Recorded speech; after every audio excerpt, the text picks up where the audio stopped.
As a result of that part of the experience, I've learned that it doesn't matter what Norman Williams wants in life anymore. This is immaterial. It's what God knows that I should have that really counts. You can put your name in there tonight because that means you too. We got to the gate. I'll never forget what I saw when I got to the gate. There were 418 people waiting to board that jumbo jet. That's a lot of people to go on one airplane. There were probably 100 to 150 other people standing around the gate to say goodbye to those that were leaving that day. There was a great host of people. I can't help but compare the difference and the contrast when I arrived back in California just 4 days after the crash aboard a government hospital plane. There were only 23 of us left that made it back to California. Quite a contrast. We were told we would be an hour late leaving Los Angeles. If we hadn't been an hour late leaving Los Angeles, none of this would have happened. We can trace this all the way back to that 1 hour's delay as being a major contributing factor to our being involved in this disaster. We flew to New York. We were there for an hour and a half. We refueled in New York. We took on 14 new passengers from the Midwest and the East Coast. We took on a new crew. We took off across the Atlantic Ocean. When we were about 15 minutes out of the Canary Islands, our pilot came on the loudspeaker. He said we would not be able to land in Las Palmas as scheduled. He said there had been a terrorist bombing at that airport. There was a threat of a second bomb, and consequently all incoming traffic was being diverted to a small island 50 miles away called Tenerife. The name of the book is Terror at Tenerife. None of us had ever heard of this island before. We weren't sure to whom it belonged or where it was. We were to learn later that it does belong to the Canary Islands. The Canary Islands belong to Spain, and they have for the last 500 years. As we were circling over the island of Tenerife, I was made aware of how very small the island actually is. I was to learn that it's only 52 miles long, 18 miles wide.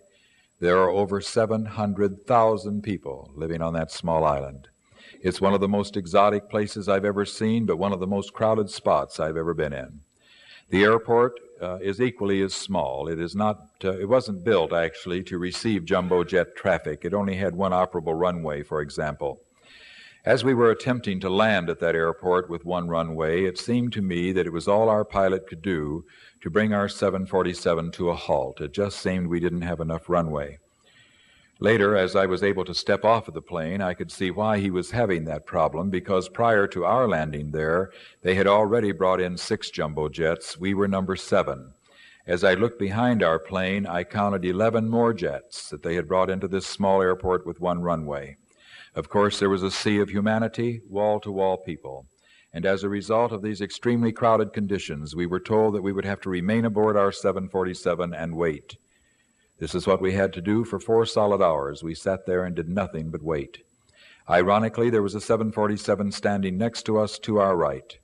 This turned out to be the KLM 747 out of Holland with which we would later collide. Prior to the accident, we stood side by side for 4 hours, seemingly waiting for our date with destiny. They would let us step off of the plane in groups of maybe 10 or 15 people at a time to get fresh air. We could go down the steps and stand around the steps on the ground. On one occasion, as I stepped off of the plane, I was made aware of a tremendous mountain by the runway of that airport. I was awed by this mountain. It was different. It was unusual. It turned out to be a 12,000-foot high volcano. A large percentage of the people of that island are thoroughly convinced that Satan resides right in that volcano, because most of their adverse weather and problems of the island seem to originate in that general vicinity. The volcano erupts occasionally. The airport has been in that location for 20 years, and in those 20 years, they have had 6 major air disasters right at the base of that volcano. And with this current accident, it brings the total fatalities to over 1,000 people that have lost their lives as a result of air disasters right in that spot. So to a degree, you can understand why the people feel that Satan must reside there if all of these bad things are going to keep happening there all the time. It isn't just the current generation that feels that way, because many centuries ago they named the volcano the Peak of Hell, and it still carries that name today, the Peak of Hell. I noticed a tremendous cloud hovering over the top of the volcano. I turned to a man standing next to me. I said, wouldn't it be just our luck for that cloud to descend down this mountain and sock us in this airport? Within 15 minutes, the cloud began to come down the mountain, And within 30 minutes, we were totally engulfed in the thickest fog I've ever seen. You couldn't see across the runway. You could hardly see your hands up in front of you. This was extremely distressing to all of us. It was another obstacle that would keep us from our ship, which was only 50 miles away. By that time, we were totally exhausted. We had flown from California to New York and across the Atlantic Ocean. We'd been sitting there in that one spot for 4 solid hours.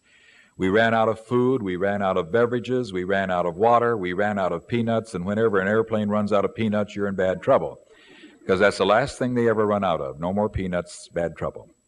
I got back on the plane. I walked down the aisle to where my partner was standing. We began talking again, but after you've been in one spot for 4 solid hours talking, you finally run out of things to talk about, intelligent things anyway, and so you begin to make very brilliant remarks. I found myself saying such marvelous things as, I wonder how long that guy over there has been bald. And I don't think that woman should wear those kind of clothes, stimulating things like that. So finally I said to my partner, Ted, I don't know what we're doing on this airplane. Here I thought we would be cruising the Mediterranean, getting a fantastic tan, eating fabulous food, relaxing. I said, so far all we've done is spend one entire day on this dumb airplane at this dumb airport. I said, I've had it. I don't want to go any farther. I want to go back home. I said, look down in the front of our section down there. There's a woman. She's got a body cast on. And over here's a woman. She's got a cast on her left arm, and she has to keep it up like that all the time.